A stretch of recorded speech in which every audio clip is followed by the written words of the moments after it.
Gold, trusted gold buyers. మీరు తాకట్టు పెట్టిన బంగారాన్ని విడిపించి ఈ రోజు ఉన్న మార్కెట్ ధరకు కొనబడను. అప్పట్లో మీకు ఆయుధాలు కానీ డ్రెస్సులు కానీ ఎక్కడి నుంచి వచ్చేవన్నా? డ్రెస్సులు అంటేనేమో షాప్లో వాళ్ళు ఇస్తుండ్రి. మరి అది దళకమండరికి తెలిసి ఉంటుంది వాళ్ళు ఏ విధంగా తీస్తారు అనేది. బట్టల షాపుల నుంచి తెచ్చి కుట్టిస్తుంటే అంతా మనకు తెలిసిన పార్టీ వాళ్ళే కుట్టిస్తుంటారు. వెపన్స్ ఎంతసేపు ఉన్న పోలీస్ స్టేషన్ల మీద దాడులు చేసి తీసుకురావాల్సిందే. మనం ఎక్కడ కొనడం అనేది ఏమి ఉండదు. మనకు కావాల్సినటువంటి సామాగ్రి అంటే మన దళాలు అప్పుడు బాగా పెరుగుతున్నాయి. మేము ఉన్న టైంలో 96, 97 ఆ టైంలో విపరీతమైన రిక్రూట్మెంట్ ఉంది మాకు. అప్పుడు దాడులకు ఎక్కువ ప్రాధాన్యత ఇచ్చేది. అంటే మూడు జిల్లాలు మహబూబ్ నగర్, ఉమ్మడి మహబూబ్నగర్, నల్గొండ, మెదక్, ఈ 3 జిల్లాలు దక్షిణ తెలంగాణ.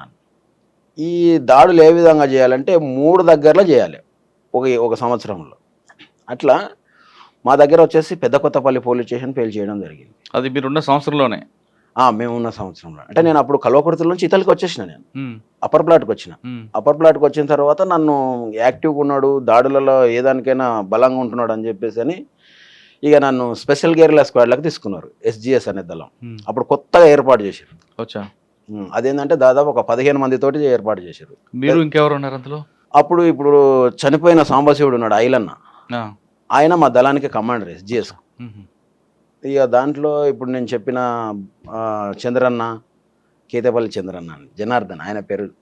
ఆ జనార్దన్ పేరే ఈయనకు జనార్దన్ అని ఇప్పుడు వచ్చిన ఈయనకు పెట్టిరారు. అంటే మారుస్తూ ఉంటాం. మన వాళ్ళు ఒక ఆయన చనిపోయిన తర్వాత ఆ పేరు డెవలప్మెంట్ కావాలి కాబట్టి పేరును చేంజ్ చేస్తాం. ఇప్పుడు సాంబశివుడు చనిపోయిన తర్వాత ఐలన్నకు ఆ పేరు పెట్టినాం. ఎందుకంటే ఆయన జిల్లా కమిటీ మెంబర్గా సెలెక్ట్ అయి ఉన్నాడు కాబట్టి ఆయనకు ఆ పేరు పెట్టినాం అనమాట. ఎందుకంటే ఈయన కూడా అప్పుడు DCS లెవెల్ చేసిండు సాంబశివుడు, ప్రభాకర్ అని. మాకు మొత్తానికి ప్రభాకర్ ఫస్ట్ నుంచి మమ్మల్ని విద్యార్థి దశ నుంచి తీసుకుపోవడానికి కారణం ఆయన్నే.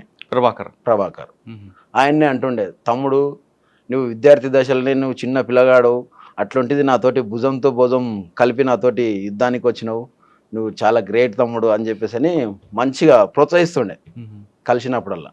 అంటే దళాలు అప్పుడప్పుడు కలుస్తుంటాయి. నల్లమలలోనే ఎక్కువ మేము మీటింగ్స్ ఏర్పాటు చేసేది. కలవకొత్త దళం ఉన్నప్పుడే పెద్ద కొత్తపల్లి దాడా? తర్వాత నేను SGSలోకి వచ్చిన తర్వాత దాడి. ఈ సంవత్సరంలో మీకు గుర్తుండిపోయిన సంఘటనలు చెప్పారు. ఐజరాపల్లి, తర్వాత నర్సం, కొండారెడ్డి, ఇవన్నీ కూడా. అవును, కొండారెడ్డి. అది కాకుండా మీ మీద అటాకులు జరిగాయని తప్పించుకున్నారు ఎక్కడైనా ఈ సంవత్సరంలో? అంటే జరిగినాయి కొన్ని దగ్గరలో. మేము అంటే కాల్పులు జరగకుండా తప్పించుకొని పోయిన కాలాలు ఉన్నాయి. మేము ఒకసారి అనురాధ అని ఉండే డీజీ ఆమె ఒకసారి. ఎక్కడ అనురాధ? డీజీ కదా, ఎస్పీ ఉండే. మహబూబ్ నగర్ SP కాదు ఆమె, ఇక్కడ నుంచి వచ్చింది ఆమె. అయితే కొల్లాపూర్ వెళ్తున్నది. మేము ఆదిరాల దగ్గర, ఆదిరాల పక్కల, అది ఊరు పేరు ఐడియా వస్తలేదు. మేము ఆ ఊర్లకు ఎంటర్ అవుతున్నాం. ఆ ఊర్లోకి ఎంటర్ అయ్యే క్రమంలో పోలీస్ జీప్ కనబడి మేము రిటర్న్ వెళ్ళిపోయినాం. ఇద్దరమే ఉన్నాం. వాళ్ళు ఎవరో వీళ్ళు నక్సలైట్లు లాగా ఉన్నారు, కార్ ఆపండి అని చెప్పేసి ఆమె మా మీదకి ఎంటబడ్డారు మొత్తం వెపన్స్ తీసుకొని. అప్పుడు మేము పోయి మా దగ్గర హ్యాండ్ గ్రెనేడ్స్ ఉంటుండే, ఒక గ్రెనేడ్ వేసేసరికి అంతా వాళ్ళు అలర్ట్ అయిపోయి ఎక్కడికక్కడ ఆగిపోయారు. ఇక మేము ఆ నుంచి రిట్రీట్ అయ్యి వెళ్ళిపోయినాం. అనురాధ గారు అంటే ఇప్పుడు మహబూబ్ నగర్ SP చేస్తారు ఆవిడ. ఈజీ ఉండే ఆమె. అప్పుడు మనకు అంత పెద్దగా తెలియదు, మేము అండర్ గ్రౌండ్లో ఉన్నాం కాబట్టి తెలియదు. ASP అనుకుంటామే అప్పుడు. ASP అనురాధ అనే టైం ఉండే. అక్కడ తర్వాత ఎక్కడ జరిగారు? డైరెక్ట్గా SPGకి వచ్చారా? తర్వాత నేను కొరియర్గా ఎక్కువ తిరుగుతుంటే ఆ నుంచి కొరియర్ తీసుకున్నారు నన్ను. అంటే స్పెషల్ గేర్ల స్క్వాడ్లో ఉంటూనే కొరియర్గా పంపిస్తుంటే అనమాట. కొరియర్గా ఎంతకాలం పనిచేశారు? కొరియర్గా అంటే అండర్ గ్రౌండ్లో ఉంటూనే నేను బయటికి వెళ్ళడం. ఎంతకాలం చేశారు కొరియర్గా? ఇంకా అక్కడ నుంచి నేను ఇంకా కొరియర్గా ప్రతి దానికి నేనే బయటికి వెళ్ళడం. ఒక సంవత్సరం పనిచేశారా? చేసింటాం. అంటే మీరు సంవత్సరం పాటు కొరియర్గా పనిచేశారు. మావోయిస్ట్ పార్టీలో, అంటే ఇప్పుడు మావోయిస్ట్, అప్పుడు నక్సల్స్ పార్టీలు దళంలో పీపుల్స్ వార్, CPI-ML పీపుల్స్ వార్లో కొరియర్ వ్యవస్థ అంటే ఎలా ఉంటుంది? అంటే ఒకరికి ఉత్తరాల ద్వారా అప్పుడంటే ఫోన్లు ఉండేవి కావు. కొరియర్ అంటే ఒక చీటీలు లేదా బుక్స్ దాంట్లో రాసి పంపించేవారు. ఆ వ్యవస్థ ఎలా పనిచేస్తుంది అన్న? ఒక వ్యక్తికి ఒక దళంని ఇంకో దళానికి సమాచారం ఇవ్వాలంటే ఏ విధంగా కొరియర్ వెళ్తుంది? ఎన్ని రోజులు పడుతుంటుంది? ఇప్పుడు ఒకవేళ స్టేట్ కమిటీ నుంచి సెంట్రల్ కమిటీ మెసేజ్ పోవాలంటే, లేదా సెంట్రల్ కమిటీ మెసేజ్ స్టేట్ కమిటీకి రావాలి, స్టేట్ కమిటీ నుంచి DCకి రావాలంటే ఈ వ్యవస్థ ఎలా నడుస్తుంది? ఎన్ని రోజులు పట్టేది? అయితే అండర్ గ్రౌండ్ ఉంటూనే మాది నడుస్తున్నటువంటిది.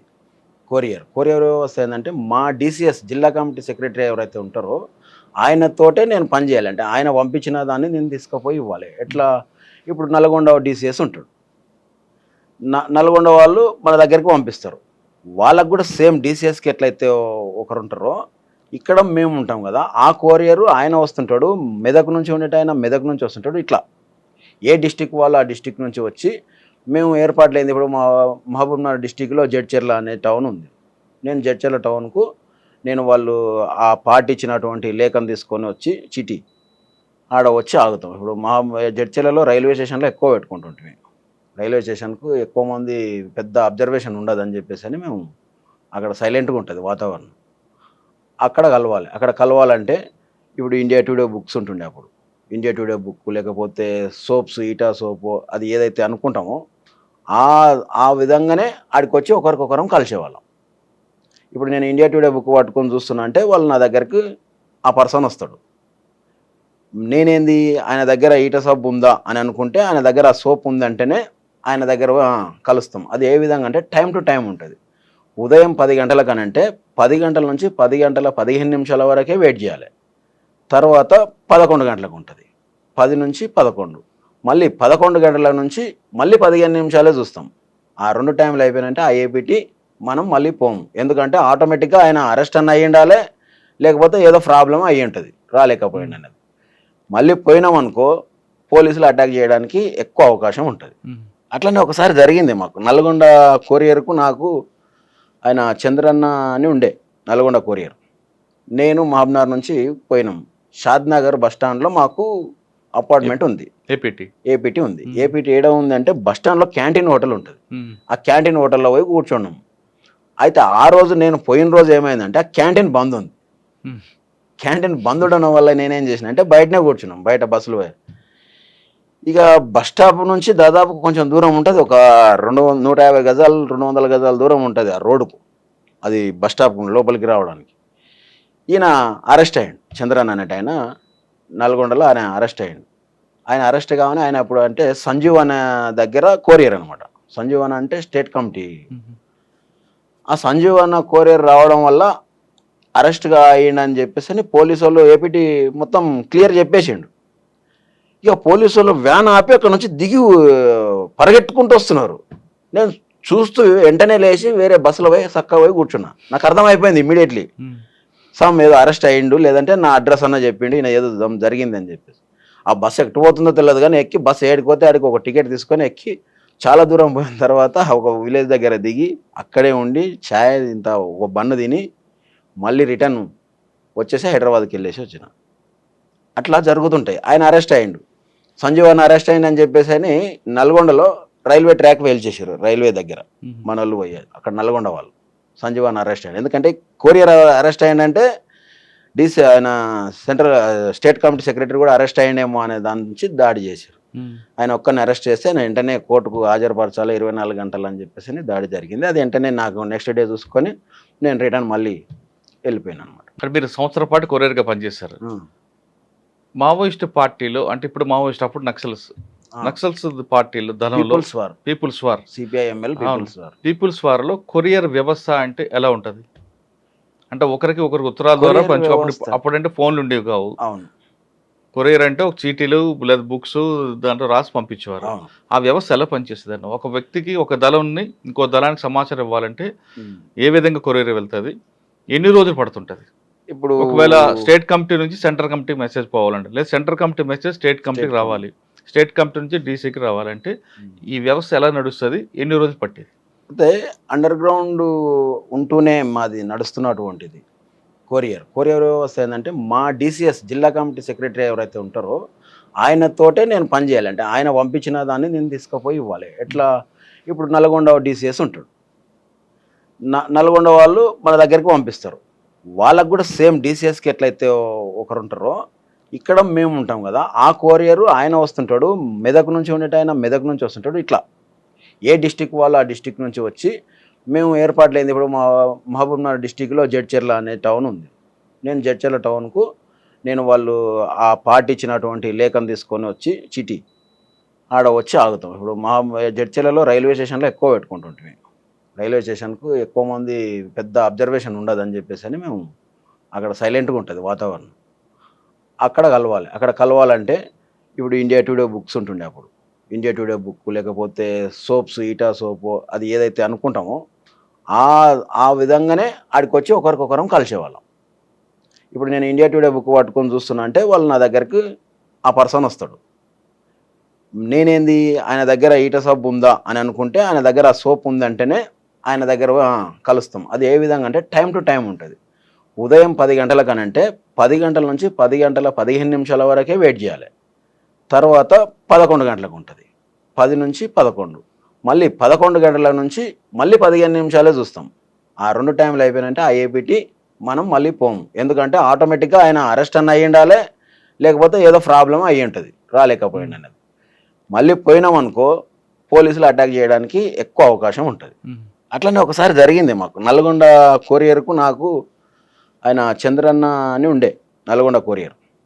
నేను మహబూబ్నగర్ నుంచి పోయినాం. షాద్నగర్ బస్టాండ్లో మాకు అపార్ట్మెంట్ ఉంది, ఏపీటీ ఉంది. ఏపీటీ ఏడ ఉంది అంటే బస్టాండ్లో క్యాంటీన్ హోటల్ ఉంటుంది. ఆ క్యాంటీన్ హోటల్లో పోయి కూర్చున్నాం. అయితే ఆ రోజు నేను పోయిన రోజు ఏమైందంటే ఆ క్యాంటీన్ బంద్ ఉంది. క్యాంటీన్ బంద్ ఉండడం వల్ల నేనేం చేసిన అంటే బయటనే కూర్చున్నాం, బయట బస్సులు పోయి. ఇక బస్ స్టాప్ నుంచి దాదాపు కొంచెం దూరం ఉంటుంది, ఒక 150 గజాలు 200 గజాల దూరం ఉంటుంది ఆ రోడ్డుకు, అది బస్ స్టాప్ లోపలికి రావడానికి. ఈయన అరెస్ట్ అయ్యాడు, చంద్రన్ అనేటి ఆయన నల్గొండలో ఆయన అరెస్ట్ అయ్యాడు. ఆయన అరెస్ట్ కాగానే ఆయన అప్పుడు అంటే సంజీవ్ అనే దగ్గర కొరియర్ అనమాట. సంజీవ్ అన్న అంటే స్టేట్ కమిటీ. ఆ సంజీవ్ అన్న కొరియర్ రావడం వల్ల అరెస్ట్గా అయ్యిండని చెప్పేసి పోలీసు వాళ్ళు ఏపీటీ మొత్తం క్లియర్ చెప్పేసిండు. ఇక పోలీసు వాళ్ళు వ్యాన్ ఆపి అక్కడ నుంచి దిగి పరిగెట్టుకుంటూ వస్తున్నారు. నేను చూస్తూ వెంటనే లేచి వేరే బస్సులో పోయి చక్కగా పోయి కూర్చున్నా. నాకు అర్థమైపోయింది ఇమ్మీడియట్లీ సమ్ ఏదో అరెస్ట్ అయ్యిండు, లేదంటే నా అడ్రస్ అన్న చెప్పిండు, ఈయన ఏదో జరిగింది అని చెప్పేసి. ఆ బస్సు ఎటు పోతుందో తెలియదు కానీ ఎక్కి బస్సు ఏడిపోతే ఆడికి ఒక టికెట్ తీసుకొని ఎక్కి చాలా దూరం పోయిన తర్వాత ఒక విలేజ్ దగ్గర దిగి అక్కడే ఉండి ఛాయ్ ఇంత ఒక బన్ను తిని మళ్ళీ రిటర్న్ వచ్చేసి హైదరాబాద్కి వెళ్ళేసి వచ్చిన. అట్లా జరుగుతుంటాయి. ఆయన అరెస్ట్ అయ్యిండు, సంజీవ్ అన్న అరెస్ట్ అయ్యింది అని చెప్పేసి అని నల్గొండలో రైల్వే ట్రాక్ వేల్చేసారు. రైల్వే దగ్గర మన వాళ్ళు పోయారు, అక్కడ నల్గొండ వాళ్ళు సంజీవ్ అన్న అరెస్ట్ అయ్యింది. ఎందుకంటే కొరియర్ అరెస్ట్ అయ్యిందంటే డీసీ ఆయన సెంట్రల్ స్టేట్ కమిటీ సెక్రటరీ కూడా అరెస్ట్ అయ్యిండేమో అనే దాని నుంచి దాడి చేశారు. ఆయన ఒక్కరిని అరెస్ట్ చేస్తే ఆయన వెంటనే కోర్టుకు హాజరుపరచాలి 24 గంటలు అని చెప్పేసి దాడి జరిగింది. అది వెంటనే నాకు నెక్స్ట్ డే చూసుకొని నేను రిటర్న్ మళ్ళీ వెళ్ళిపోయాను అనమాట. ఇప్పుడు ఈ ప్లాన్ ఎంత ఉంది కదా, మీరు షాద్నగర్ బస్ స్టాండ్లో ఉండాలని, లేదా జడ్చల ట్రాక్ దగ్గర ఉండాలని, ఈ సబ్బు వాడాలని, లేదా ఈ పేపర్ పట్టుకోవాలి, ఇదంతా ఎవరు చెప్తారు మీకు? మాకు ఇక్కడ డీసీఎస్ చెప్పి పంపిస్తుంటాడు. ఆయనకి ఎలా తెలుస్తుంది?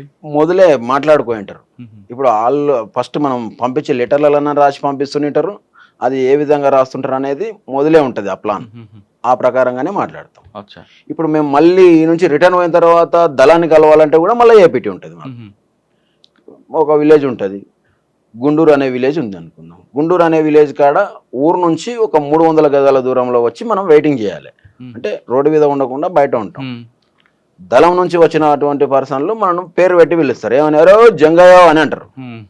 అట్లా మనం దానికి రెస్పాండ్ అయ్యి వీళ్ళు మనోళ్ళే, అరే వస్తున్నారు అని చెప్పేసి అని ఇంకా కలుసుకుంటాం అనమాట. అంటే పేర్లు అంటే మనం అనుకునే కోడ్తోటే నడుస్తుంటుంది అట్లా. ఆ విధంగా కలిసేవాళ్ళం. అంటే దళం మెంబర్ కలిసేటప్పుడు పేర్లతో పిలుచుకుంటారు. పేర్లు అంటే సొంతం పేర్లు వీళ్ళు, అదే ఏదో పేరుతో అనుకుని పోయింటాం అనమాట. ఇక్కడ కలిసేటప్పుడు మాత్రం మళ్ళీ ఫారెస్ట్ లో అయితేనేమో అరే విప్ప పువ్వు దొరికిందారా అని అంటాం అనమాట, చెట్టు దొరికిందా అని. ఇట్లా కోడ్ భాషలతోటే పిలిచేవారు. ఆ కోడ్ అని ముందే మీకు చెప్తారు. మేము మొదలు అనుకొని బయటికి వెళ్తాం. నన్ను పంపిస్తారు కాబట్టి కొరియర్గా నాకు ఈ పేరు అంటేనే పలకాలే, లేకపోతే పలకడం అనేది కష్టం. వేరే వాడు వచ్చి కూడా కూతలే వేస్తున్నాడు. ఆ కూతకు ఈనవాడి మనం పోయినామంటే తొందరగా బుక్ అయిపోతాం. అట్లా అట్లా అని అడవిలోకి వచ్చిన తర్వాత వెప్పు పువ్వు దొరికిందా లేదా ఇంకో కోడ్ ఇస్తారు అని. కోడ్ గోందు ఉందా, గోందు అంటే వాళ్ళు చెట్టుకు తీస్తుంటారు సెంచోళ్ళు. అట్లా అప్పుడు దగ్గరికి ఓకే గోందు ఓకే వచ్చింది దొరికింది అని అంటే అప్పుడు కొంచెం దూరంలో ఉంటాం కాబట్టి కలుసుకొని వెళ్తాం అనమాట. అలా సంవత్సరం పని చేశారు, షాద్నగర్లో మిస్ అయ్యారు. ఇంకెప్పుడైనా అటువంటి జరిగాయి? అట్లా జరిగినాయి. ఒటవర్లపల్లిలో ఒకసారి. ఇక్కడ ఒటవర్లపల్లి శ్రీశైలం రూట్లో ఉంటుంది ఒటవర్లపల్లి. అవును. నేను దళం దగ్గర నుంచి అంటే నేను ఎక్కువ కొరియర్ కాబట్టి బయటకి ఎక్కువ పంపిస్తారు అనమాట. ఇక ఒటవర్లపల్లిలో ఎర్లీ మార్నింగ్ తెల్లవారుజామున లేసేసి ఆడ పోయి బస్ స్టాప్లో కూర్చున్నా 5-5:30 మధ్యలో. హోటల్ దగ్గర టీ తాగాలి, అక్కడ నుంచి బస్సు రావాలి, శ్రీశైలం నుంచే రావాలి, నేను సిటీ రావాలి. ఆ క్రమంలోనే పోలీసులు మందలుగా వచ్చిర్రు, మొత్తం వాళ్ళంతా తిరిగి వచ్చిర్రు, మొత్తం నక్సలైట్ల కోసం గాలింపు చేసుకొని దాదాపు ఒక 25-30 మంది దాకా వచ్చేసారు. టీ తాగుతున్నాం, వచ్చిర్రు, అందరు కూర్చుంటున్నారు, ఏం చెప్పాలనో తెలియదు, ఏం క్వశ్చన్ వేస్తారో తెలియదు అని చెప్పేసి అని రాగానే వీళ్ళు ఏ బస్ అయితే ఎక్కుతారో నేను ఆ బస్ ఎక్కకూడదు. కొన్ని అచ్చంపేట వెళ్తాయి, కొన్ని డైరెక్ట్ హైదరాబాద్ వస్తుంది. హైదరాబాద్ వస్తే హైదరాబాద్ ఎక్కాలి, వీళ్ళు ఎక్కుతున్నారంటే నేను దిగాలి. ఎందుకంటే బస్సులు ఎక్కిన తర్వాత కూడా క్వశ్చన్ రేజ్ చేస్తాను అని చెప్పేసి అని కూర్చున్న కొద్ది క్షణాలలోనే ఒక బస్సు వచ్చేసింది. నేను బస్సు ఎక్కినా వాళ్ళు ఆ బస్సు ఎక్కలేదు. తర్వాత నెక్స్ట్ వాళ్ళు అచ్చంపేట బస్సు ఎక్కిపోయినట్లున్నారు. అట్లా అంటే కొన్నిసార్లు ఏమన్నా జరిగితే ఇంకా మన దగ్గర అప్పటికే మనకు షార్ట్ వేపర్ ఇచ్చి పంపిస్తారనమాట. తపంచ అని ఉంటుండే, తపంచ తీసుకొని బయటకు వచ్చిన నేను. తపంచ చూపించి ఎప్పుడైనా బయటకు వచ్చారు, బయటపడ్డారా? లేదు, ఎక్కడ చూపించలేదు, అంత రాలేదు. అప్పుడు మనకు తపంచ లోపలనే ఉంటుంది, ఎవరికి కూడా చూపించలేదు. అట్లా ఒక్కోసారి ఏపీటీ మిస్ అయింది అనుకో, అంత ఇబ్బంది అయినప్పుడు ఫైర్ చేయాల్సి వస్తుంది, ఇంకా తప్పదు. కానీ ఇంకా మన ప్రాణాలు కూడా ఆ రోజు ఇంకా పోయినాయని లెక్క. ఇంకా అంతే. ఫైర్ మీరు ఫైర్ చేసినాం, పీకేపల్లి అటాక్లో చేసినాం. అక్కడ కాదు, కొరియర్ వ్యవస్థలో ఎక్కడ కూడా జరగలేదు.